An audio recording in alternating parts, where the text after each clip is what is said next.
commune Thiénaba ci kanam responsable coalition Benno Bokk Yaakaar ñoo teew tey bëgg a waxtaan ak Sénégal gépp xam naa nag wax ji tey dina diis waaye dañu koy ànd ak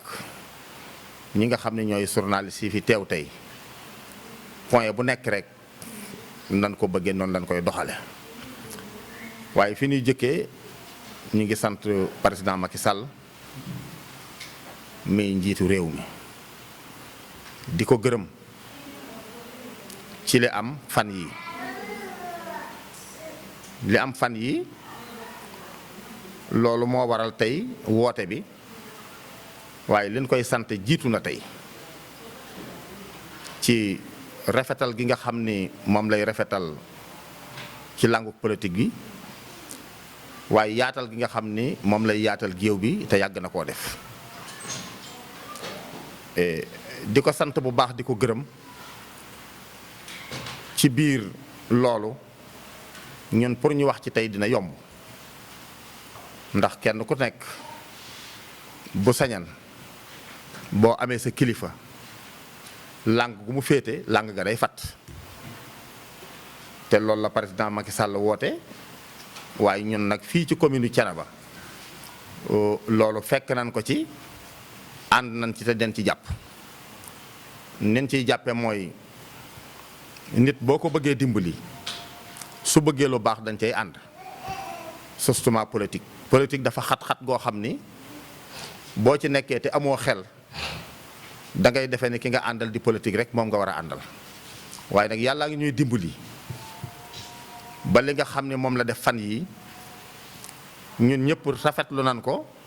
kontaan nañ ci ndax sóoraale woon nañ ko démb tey soog a ñëw lan mooy sóoraale bi ku mel ni président Idrissa Seck ànd ak président fësal yéene liggéey réew mi te mu dëkk nag ñun bokkuñu woon fu nu féete bu démb ñaawan tey du neex a rafetal waaye yàllaa ngi ñuy dimbali ba bépp opposition boo xam nekk na ci département Thiès wala mu nekk ci région Thiès mënoo wax benn baat boo xam mas nañ koo sànnanteeg yow muy baat bu ñaaw politique nag léeg-léeg nga ca xabal léeg-léeg nga làqar ci waaye léeg-léegi nga am xeer woo xam da nga koy sànni mais boo koy sànni da ngay xam fa muy dal fan la parce que nag day lu am solo loo xam ni boo ca waxee lu ñaaw tey mbaa nga def ko su ëllëgee bu rafetee force nga sëgg ñun nag loolu duñ ci fekk tey ndax rafetal nañ démb tey soog a ñëw kon li nu mën a wax mooy avant ñu agsi ci laaj yi mooy ñi ngi sant yàlla bu baax di sant coalition Benno Bokk Yaakaar waaye di sant conseil municipal commune Thiénaba ndax lépp lu ma mës a décider pour def ko ci parti bi pour yaatal ànd nañ ci ak man amul kenn ku nekk commune Thiénaba koo xam ni mas na noo xatal jëme ci yow wala ñu yëkkati benn baat bu ñaaw jëme ko ci yow loolu nag su ma ko manee ñi ma àndal ñoo ma jàppale parce que léeg-léeg kilifa am lu mu bëgg mais bu ko njabootam bëggul bu fekkee amuñu fu nu yam wala ñu jox ko cër mën na noo dem ba dañuy dépassé li mu bëgg a def waaye yàlla ngi ñuy dimbali ba loolu amul kon li nu mën a wax mooy ñi ngi sant président Macky Sall ñi ngi koy gërëm ñi ngi sant it ñi nga xam ni dañu mbokkoon Sénégal bëgg a defar réew mi am ci xalaat dikk ànd ak moom ci xalaat yooyu loolu ni ngi koy rafetlu ñu ngi leen di félicité di sant bu baax ku mel ni président Idrissa Seck ndax li mu def nii ku bëgg sam réew rek moo koy def kon du nu man lu dul tatagal ko teeru ko dalal ko jox ko sunu loxo lëngoog moom ànd ak président Macky Sall pour liggéey réew mi bi ci des mooy ku ci mel ni monsieur le ministre docteur Ndiaye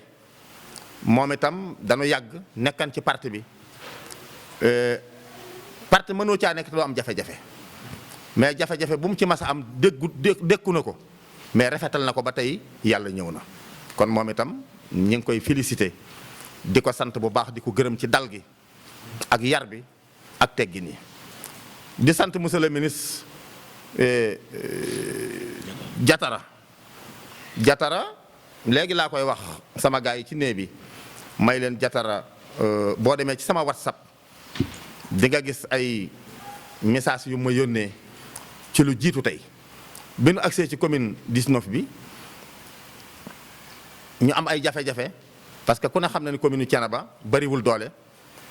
jatara moo ma jëkk a wutal partenaire bu ma jàppale loolu koo amalul jàmm du ko def kon tey bu fekkee aman nañu leneen loo xam ne séq na suñu diggante kon tey mën naa ñaaw waaye lépp rafet na ku ci mel ni ministre de l'intérieur miinante wunu waaye ñoo bokk dëkk mais dégg na ay qualité am nañ ci moom yaakaar parce que ñun képp ku président samp rek ñun dañ cay ànd am na sunu genn kilifa bu ñuy wax Baye Ousseynou Xaar dadaa wax ne xer bu yàlla samp duma ko sax jéem a yëngal xanaa kay nu mu dëgëre laay def waaye duma ko jéem a buddi loolu nag ñun moo nu dal ci suñu diggante ak président Macky Sall képp koo xam ne am na ci moom yaakaar ba jàpp ni war naa mën a ànd ak moom ci réew mi pour defar ko loola moom ànd nañ ci kon du man lu dul rafetlu li nga xam ne moo xew fan yii di tàllal loxo ñëpp nag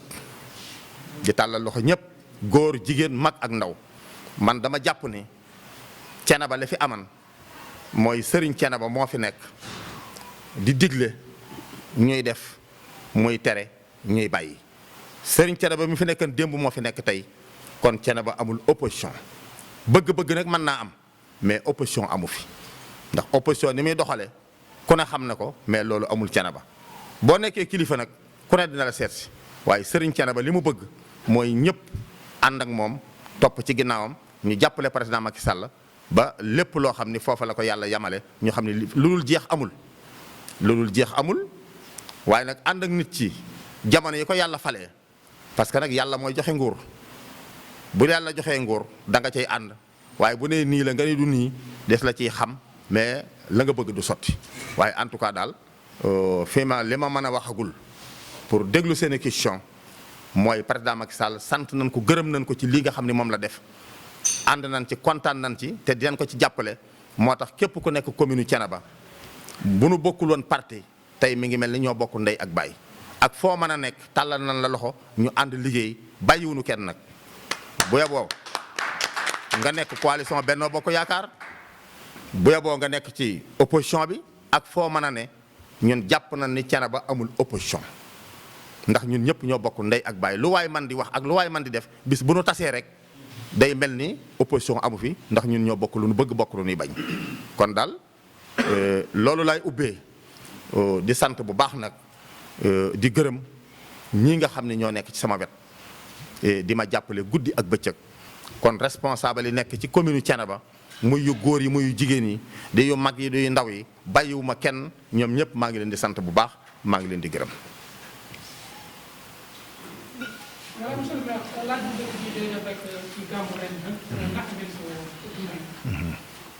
waaw jërëjëfu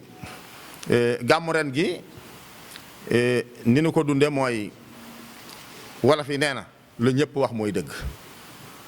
wax nañ ne gàmmu ren bi mësu fee am waaye nag grâce président Macky Sall jàpp na ci biir jàpp na ci biir bépp pëj bu nu yaakaar ni war naa mën a defar gàmm sun demee ba ca biir man mi nga xam ne li commencé ci kaw ba ca suuf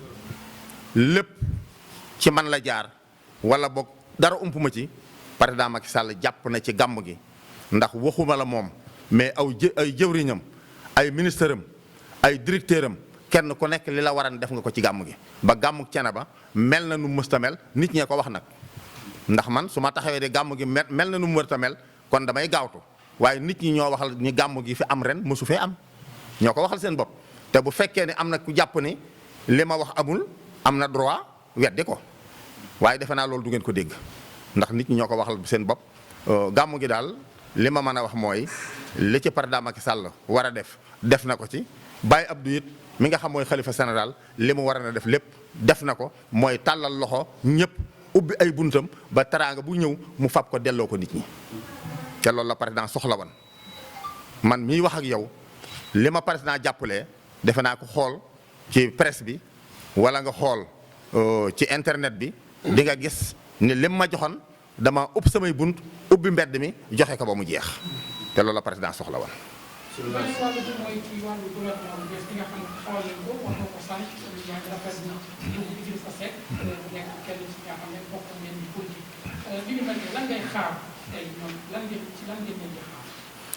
waaw ci leen di xaar mooy li nit ñi xalaat ndax ku ne xam na ni li fi xew yàq na lu bari ci koom-koomu Sénégal koom-koomu Sénégal nag mënoo ni dama koy soqali ba pare di xiiroo mbaa ngay ŋaayoo kon du nu man lu dul rafetlu li Idrissa Seck def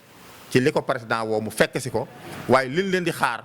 mooy xalaat ni lépp jafe-jafe bu nu aman incha allah bi dina saafarawu bu lépp saafarawu li ëpp dina saafarawu doomu aadama nag xalaat la am ak yéene sunu borom mooy dogal waaye jàpp na ni ñoom ñaar seen ànd bi luy soqali Sénégal lay doon waaye luy lor Sénégal. monsieur le maire daanaka Oumar Sarr sama laaj bi moom la ma laajal peut-être li ma si yokk rek ñoom expliqué nañu seen diggante ay kilifa tey aussi dégg nañu discours yi depuis loolu une semaine d'abord yëpp nee nañu am nañ si pour liggéeyal pour Sénégal. mais ñu fàttali tuuti si ginnaaw président Macky Sall malgré yéenam bi ma amoon pour Thiès. bu dul woon yéen taxawaayu maire yi fii si département bi. peut-être dina gën a métti bi mu déggee wii yéen a si jàpp taxawaay bi est-ce que politique aussi njaboot gi dafa gën a yaatu kër gi ngeen yaatal ko loo gis aussi dina am reconfiguration li ñuy wax politique. est-ce que yéen a ngi ciy xalaat pour xool département bi ak gan yi ñëw nan ngeen di fas yéene ànd liggéey pour loolu yëpp mu nekk njëriñu askan wi. waa dara du xew dañu wax ni ku ma ne yel moo neex a bëril wax nga ko département Thiès bu du woon taxawaayu maire yi làmbaay ñaaw waaye nag maire yi ay responsable politique lañu ñi fi nekk ay responsable politique ñu wuti yàlla may nu mais du sunu njàmbaar moo tax ñu am li nu am ñi ñàkk it seenu yaafus du tax ñoo ñàkk leen doon wut mais dogalu sunu borom moo ñëw waaye nag ñu ànd ko ak dignité ànd ko ak ngor mais ànd ko ak xam li ñuy def parce que boo xoolee département Thiès bi maire yi ñëwee ba léegi président Macky Sall mësu koo ñàkk loolu nag beneen taxawaay la ndax nga nekk njiitu réew gañe département Thiès mësul yomb waaye nag ñu yomb na ci ñun te day gën a yomb ndax ñu ne fi nekkalan ba tax ñu am ndam loolu sunu yàlla dimbalee ñu ànd mais day gën a neex te it yàlla moom li muy dogal na ko ba pare doomu aadama nag mën nay xalaat mën nay junj lu ñëwagul mais dogal ba moom sunu borom rek moo ko xam kon jàpp naa ni département Thiès maire yi fi nekk gàcce ngalaama ñi ngi leen di sant bu baax ñoom itam di leen gërëm di leen gën a encouragé di gën parce que boo dee seet Sénégal collectif maire bu dëgër ci département Thiès ñoo ko jëkk te bin ko defee ba léegi dara yàquwul dara ñaawul kenn ku ci nekk luy itteem mooy itteel morom ma loolu nag mooy tax ñu am doole jinu mën a gañee département Thiès mais bu fekkee dañ doon xaajaloo di xiirante di ŋaayoo li ñuy wut duñ ko am kon nag tey bu ànd amee defe naa ni day gën a dëgër. Sénégal bu ñu waxee jafe-jafe ñu bari seen xel day dem si jafe-jafe xëyu ndaw yi fan yi de gër nga ñuy wax Barça wala Barça ñenn ñi jëlaat gaal yi ñu su bare ajoor na man mënuñu ndox tey jii bu ngeen amoon bu ngeen xelal président de la république donte sax moom dégg nañ ko jaale na njaboot yi nee na mbir la bu ko soxla lool monsieur le maire lan ngeen war a xalaat tey jii loo xam ne Sénégal si wàllu koom tey jii ndaw yi war nañ ci mën a jëfandiku ba kenn dootu soxla di dem bitim la di jéggaan ni lépp war nga ko mën a am fii si réew maanaam toog tekki Sénégal. waaw dañoo wax ni sàcc yàkkam sa wërsëg la waaye boo toogan mu fekk la fi nga nekk am na ko yaakaar ni wërsëgam ma nga Allemagne waaye mi ngi Tuubaa gi am na ñoo xam ne yaakaar nañ seen wërsëg ma nga Italie waaye soo duggee biir Ndakaaru am ko mais ñaata nit ñoo nekk biir Sénégal te ku jóge bitim réew boo dikkee ñu wecc la ma ne métier yomb na ku xëy bëgguloo teral sa njaboot ak say waajur boo xeebul di nga ko am ñu bari nag dañoo yàkkam seen wërsëg comme ni nga ko waxee rek ñi gaañu ñi ngi leen di jaal fekk na yàlla moo dogal ni diw obligatoire dinaa ko natt mu dugg ci gaal gi dem ba béréb sàngam ma moom ko obligatoire. mais am na ñoo xam boo leen doon jox milliard tey mënoo fexe ban fanaan àll mais nag nanu bàyyi xel ni nangam mënuma ko ñëpp mënuñoo nekk ci bureau yi mënul ne ñëpp mënuñoo nekk ci bureau yi li gën mooy kenn ku nekk la nga tollool da nga cay nekk parce que dañoo wax ni wolof dafa wax ni boo bëggee aw yet da ngay jàpp ci gittax ba nga kere ngay am yetu kel mais xëy bëgg dinaa am ay milliards mënul ne ñu bari nee leen xaalis dañ koy lijjanti kenn du ko liggéey mais ay caaxaan la ku lijjanti xaalis ba am ko di nga ko wàcc te kenn du la bës da ngay teelu ndànk di am fukki dërëm ñaar fukki dërëm téeméeri dërëm ba kere ngay àgg ci million ba kere ngay àgg ci milliard nit du xeeb wërsëgam képp koo xam ne xëy nga ba jant so lu la yàlla wërsëgale rek loolu mooy sa wërsëg parce que wërsëg bi nga war a am yàlla bind na ko laata ngaa judd kon ñi ngi leen di jaale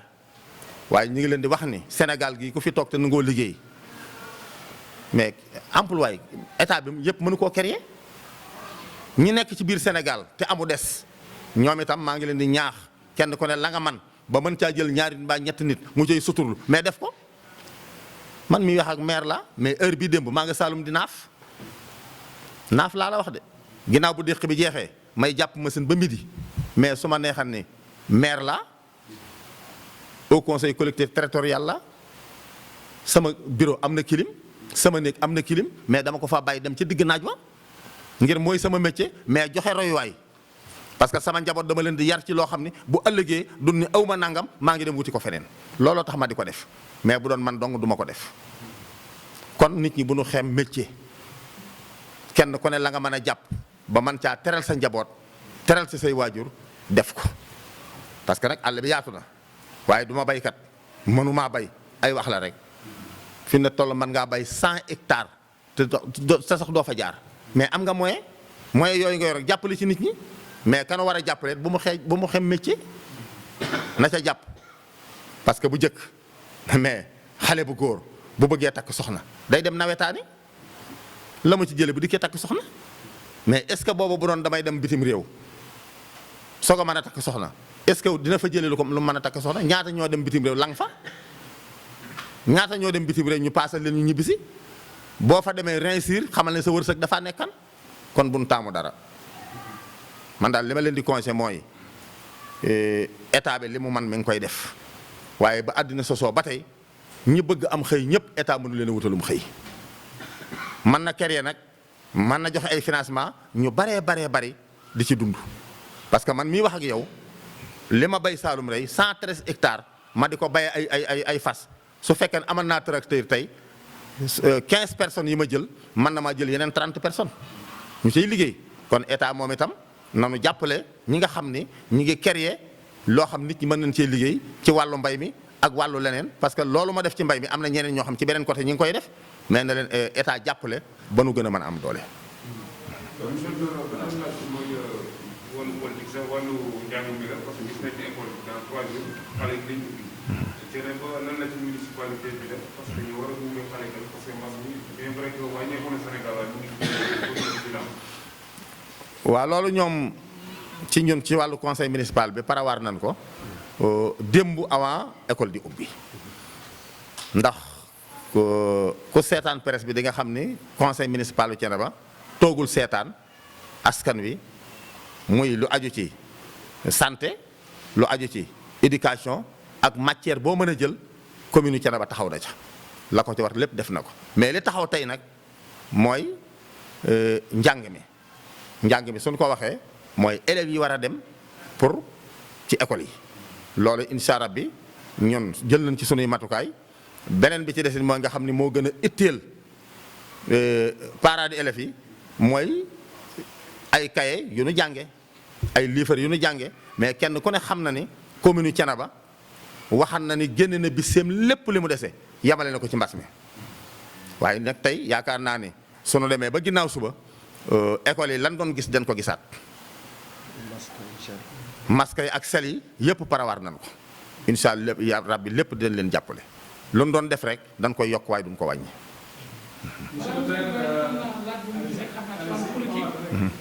monsieur le monsieur le maire gisoon nañu ngeen taxawal lu ñuy wax collectif des maires du département bu Thiès alors bokk ci tamit gisoon nañu tamit ku mel ni Aly Ngouille Ndiaye bokk na ñi nga xamante ne seen naataango ngeen ngeen bokk parti tey seen ñàkk gis nañ ci gouvernement bi monsieur le maire li mel lan la ci wax. waaw xanaa sant yàlla bu baax ndax nag ànd moom su amee il faut ku am ku jiitu waaye bëgg ànd bu amee il faut yaatal am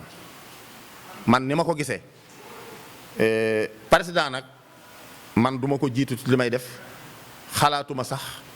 di nand li muy bëgg a def xanaa rek lépp loo xam ni dogal na ko ci wàllu politique parce que nit ki boo bëggee ànd ak moom doo ko fakkatal mais doo ko gëstu doo ko luñ batu li président def ci ñi nga tudd léegi muy Aly Ngouille moom sama xarit la muy Augustin ñoo bokk nekk ci département bi aussi mu nekk maire Aly Ngouille it nekk maire ku mel ni maître Omar Youm moom itam nekk maire ak ba ci Ndeye Tické waaw mi ngi ci gouvernement bi waaye nit ñi liñ koy xalaate mooy dañ koo wàcce wala dañ koy yéegal ñu bari foofu la ñuy xalaate jàpp ne président ñi ànd nag ñoom da leen a écarté taf ñeneen déedéet nit ki boo bëggee ànd ak moom te mu bëgg a yaatal mais il faut nga xàllal ko mais bu kenn génnul kan mooy dugg bu génnul kenn du dugg kon il faut mu am ku génn ñoom ki génn nag dafa xam président fi mu toll ak fi mu jëme réew mi muy naa ko ubbil mu dugal ñeneen ma ànd ci jàpp ci man noonu laa ko gisee bu leneen amee nag man xamaguma ko waaye dara xewul ci li ma jàppal sama bopp ñi ngay wax nii ba ci premier ministre ku ma ci jokkoolul amul mais lu rafet rek la ñu wax lu rafet la ñu wax Amadou Ba jokkoowunu mais dégg naa kàddoom kon nga xam ni man maa ngi siiwar gouvernement bi bu baax maa ngi toog fii ci tool yi waaye lu ñu def suba ba ca ngoon maa ngi koy siiwar waaye dara xewul léeg-léeg nag ay nit ñooy bëgg ab jaxase mooy nit génne na liw mais dafa bëgg a fat nit moo tax mu génne ko mais président dundewul noonu président koo dégg mu am ak moom problème moo bàyyil boppam toog fële di sànni xeer waaye moom loolu du jikkoom nit nag ku bëgg a yaatal il faut nga xàllub géew waaye boo xàlleb géew ba yor ab karawaas il faut mu am ku mu dal ka mu dal nag du caagi nag da nga koo bañ mais dafa bëgg géew bi yaatu loolu la président def. monsieur le maire dinaa wax tuuti ci politique. conférence bi li ko wootee point de presse bi mooy li xew ci gouvernement bi. damay laal tuuti ci politique intérieure fii ci Thiénaba. waxtaan naa ak ay jeunes. ñu jiite ay jeunes fii. naa wax sax turam Khalifa Ndiaye. waxtaan nañu ko am na lu mu wax. yow nag sànq ci sa wax da nga ni opposition amul Thiénaba. Khalifa bi moo fi nekk. mi ngi wax li mu bëgg ci dëkk bi. yow yaa ngi koy doxal ñëpp a koy dégg. waaye ndaw loolu bi ma waxtaan ak moom am na lu ma wax loo xam ni wane na ni. moom daal opposition la par rapport ak li ngay liggéeyam. te élection locale lañ jëm. te xam naa ni xëy na am na lu mu ci bëgg moom tamit. waaw am na ci commentaire beneen laaj bi pour jeexal mooy ci gouvernement bi yow càmm yi lay jigéen Ndiaye nga yàgg naa leen gis ni ñu jëflante. sa jigéen la génn na ci nguur bi boobu. Thiénaba amul opposition terrain bee tax may wax gis nga opposition fi mu koy wane mooy sur le terrain mais ay wax ak presse du opposition opposition sur le terrain la da ngay am base ba base bi considéré ni am nga base bu boobaa ñu mën laa tudde opposition ki nga wax léegi nag ba tudd turam. man awma droit sax tudd turam parce que lii xew lépp dégg naa ko mais duma ci tontu man jëf laa gën a man est-ce que wax te nag dana wax ni nit ki ku koy song war nga koo xam fii ci terrain bi yàgg naa fi lépp fi la ma fekk te it lu waay di wax war nga ko mën a xam waaye man du ma tontonte du ma xaste du ma ŋàññ du ma saaga du ma wax leneen xam nga lu may xaar bisub wate na doon élection locale na doon élection présidentielle na doon élection député na doon élection au conseil yëpp ku ma fi fekk ku ne daane naa la kon moom tax ma jàpp ni bu fekkee ne opposition am na mais ñeent yooyu du ma ko boole gañe ko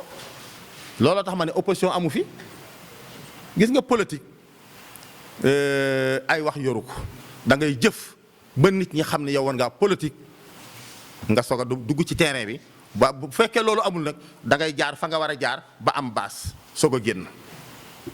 politiciens yëpp noonu la ñuy def waaye nag wax fii tey suba nga wax fale di ŋàññi ñeneen kooku jaru ko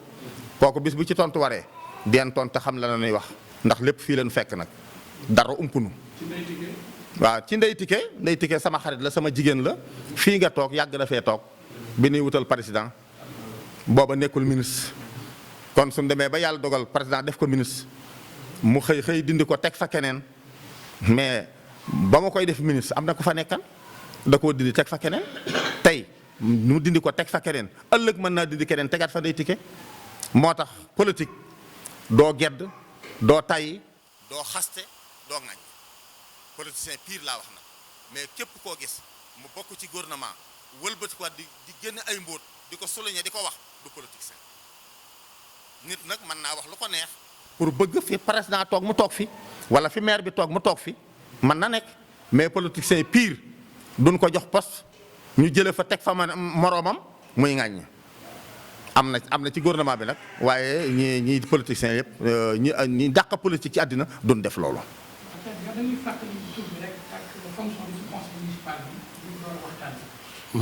asalaamaaleykum wa rahmatullah ñu ngi nuyu ñi fi teew ñëpp di nuyu téléspectateurs yi ñuy seetaan ak ñi ñuy déglu ñëpp maa ngi tudd Gora Diagne doon conseil municipal ci mairie bu Thiénaba doon président commission énergie membre commission domaniale loolu laa nekkee fii ci mairie bi ci ginnaaw maire monsieur le maire El Hadj Talla Diagne. alors El Hadj Gora yow mi nga xam ne bokk na ci commission domaniale bi am na ay kàddu yu bëri yu jëm ci wàllu foncier fii ci biir Thiénaba. li bëggoon rek nga di ci ay leeral xam naa dañ ko sax muy Khalifa Ndiaye horizon 2000 ci li mu wax ni bëri na ay kilifa yoo xam ne am nañ fi ay hectares ku ci commencé ci Augustin Tine Aly Ngouille ak kii ni mel tey yéen ñi nga xamante ne yéen a nekk ak maire Talla Diagne di liggéey mu ak conseil ñu bëggoon déglu ci ay leeral. waaw laaj boobu su ngeen ma si laajee dinaa sawar pour tontu si ndax ay membre commission domaniale la nekk si mairie bi commission domaniale am président am ay membre yoo xamante ni ñoo nekk ci wetu président wàllu suuf nag dafay loo xamante ni fi ne nii ci Sénégal dafa sensible ndax ku bëgg a attaquer nit rek ci suuf ngay jaar comme ni ko maire waxee léegi y a des politiciens yoo xamante ni nii bëgg nañu buzz bëgg a siiw bëgg ñu gis leen wala ñu xam leen ñuy attaquer maire di ko jaar ci suuf mais nag am na loo xamante ni nii attaquer maire la mais attaquer commission attaquer conseil municipal bi la aussi parce que maire c'est le maire de la commune sol casquette politique am wala mu sol casquette maire am mais am na loo xamante ni ci wàllu foncier soo ko tuddee attaqué woo maire commission domaniale bi nga attaqué commission domaniale bi attaqué nga conseil municipal bi parce que conseil municipal bi 46 lañ maire nekk ci ak les 2 adjoints ñi ci des ñëpp di ay membre ay conseil municipal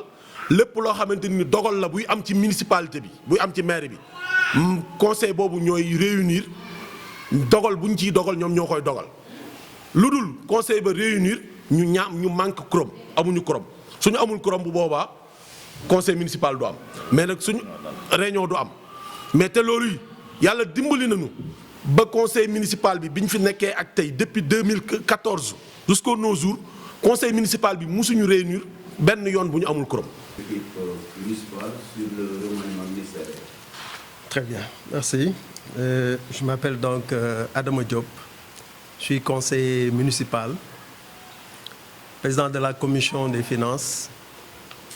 et j'assure aussi l'intérim de la commission santé, mais je suis en même temps le chef de cabinet du maire. Merci, M. Ndao, de la question.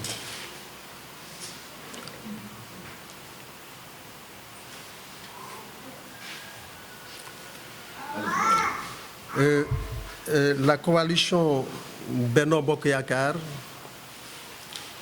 par la voix du maire M. Talla Diagne, coordonnateur, remercie le président de la République pour cet esprit d'ouverture lors du remaniement ministériel, pour avoir permis à d'autres partis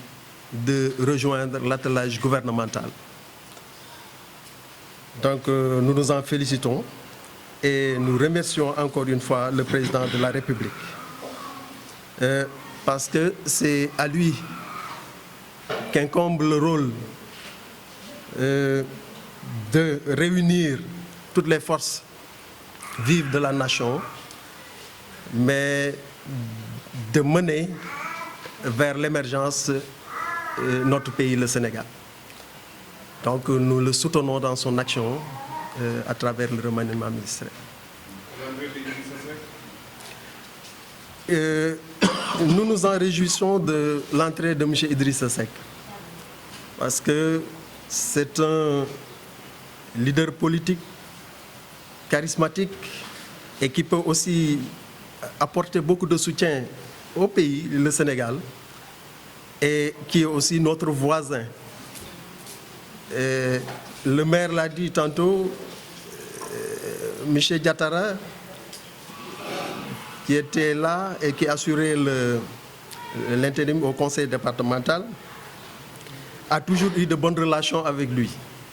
Et ils se communiquaient tantôt et ils n'ont jamais eu de problème, malgré les divergences d'idées et tout ça. Ils ont toujours cohabité ensemble. Alors là, nous nous en réjouissons de ça. La politique a ses particularités. Une nouvelle reconfiguration politique va s'imposer. Si le chef de l'État aujourd'hui a connu des victoires dans le passé, notamment en 2017, lors de l'élection des hauts conseillers, c'est grâce au collectif des maires. Aujourd'hui, le maire, on l'a entendu quand même avec un discours rassembleur. Vous abondez dans le même sens? Oui, nous abondons dans le même sens. Et le maire l'a dit tantôt que c'est vrai que les maires ont été un soutien de taille, mais s'ils ont eu ça, c'est grâce à la population aussi. C'est la population qui a fait confiance aux maires et qui leur a permis d'apporter un grand soutien au président de la République. Et eux aussi, ils vont continuer dans ce chemin-là et ils sont ensemble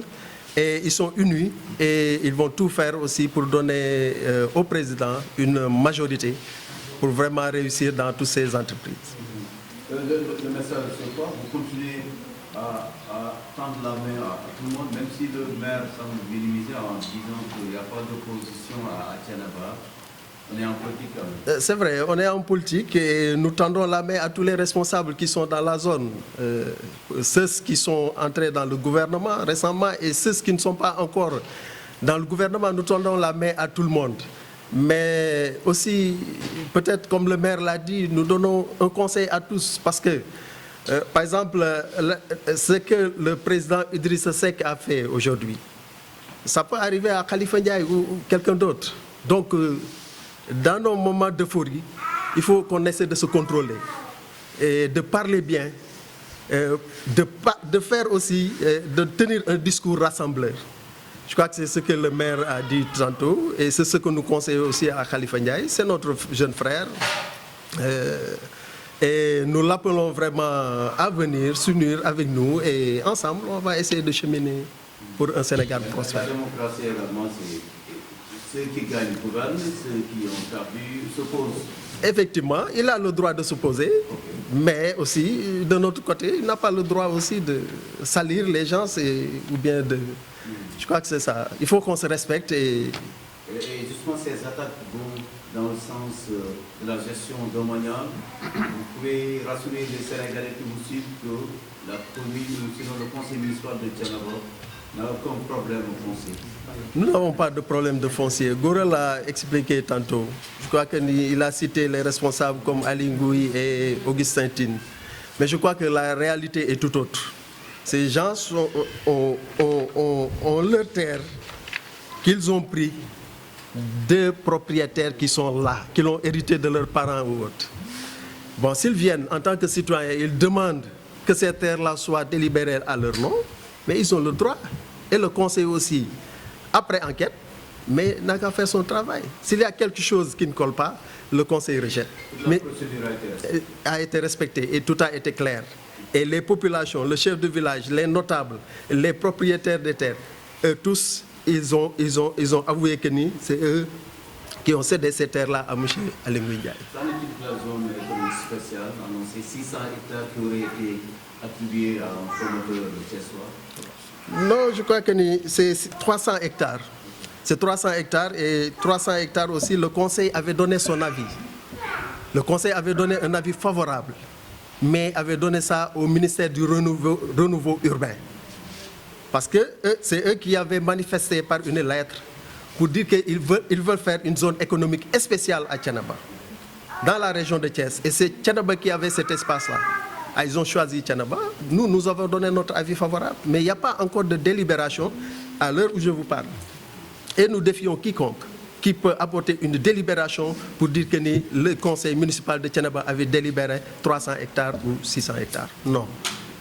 Ça, vous avez beaucoup fait dans la lutte contre le corona. Heureusement, Thiénaba n'a pas connu de cas, même si aujourd'hui le corona est en train de quitter le Sénégal. Est-ce qu'aujourd'hui, vous avez les moyens de bien préparer la rentrée prévue jeudi prochain? Effectivement, et le maire l'a rappelé tout de suite, que nous avons préparé aussi des gels, des détergents, mais aussi des masques pour les élèves, pour qu'ils puissent rejoindre les classes, mais qu'ils puissent se protéger contre le corona. C'est vrai que nous sommes en train de quitter, mais nous devons être toujours prudents et respecter les mesures barrières afin de ne pas tomber dans le... L'actualité également, c'est l'immigration irrégulière. Le maire en a parlé tout à l'heure. Peut-être ces jeunes-là sont désœuvrés, ils veulent partir. La question de l'emploi également. Est-ce que vous avez un message à lancer au gouvernement, mais à ces jeunes-là de rester, peut-être de travailler la terre? Un message d'abord aux jeunes de rester dans le pays, mais de travailler surtout dans la terre. Parce que si on constate bien, c'est plutôt les étrangers qui viennent de leur pays et qui viennent s'approprier de nos terres pour y travailler et employer ces jeunes-là. Pourquoi pas ces jeunes-là ne peuvent pas se réunir et demander à l'État de les aider, mais pour créer des choses? Et je crois que c'est possible. Mais il faut qu'on s'organise. Il faut qu'on s'organise. Il faut qu'on vienne aussi, qu'on puisse s'organiser et aller vers les institutions étatiques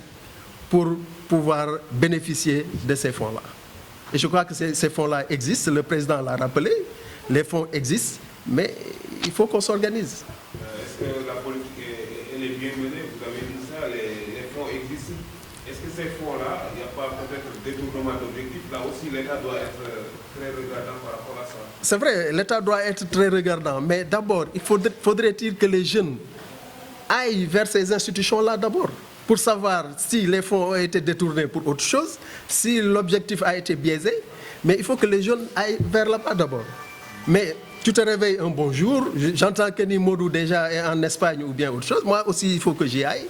mais je crois que ce n'est pas la solution. Il faut qu'on s'organise d'abord dans notre localité, et puis après aller vers ces institutions, mais surtout, il faut s'approcher de la collectivité locale. De la collectivité locale. Comme ça, ensemble, nous allons trouver des solutions et aller vers ces institutions-là. Et je crois que dans ce cas-là, on ne risque pas de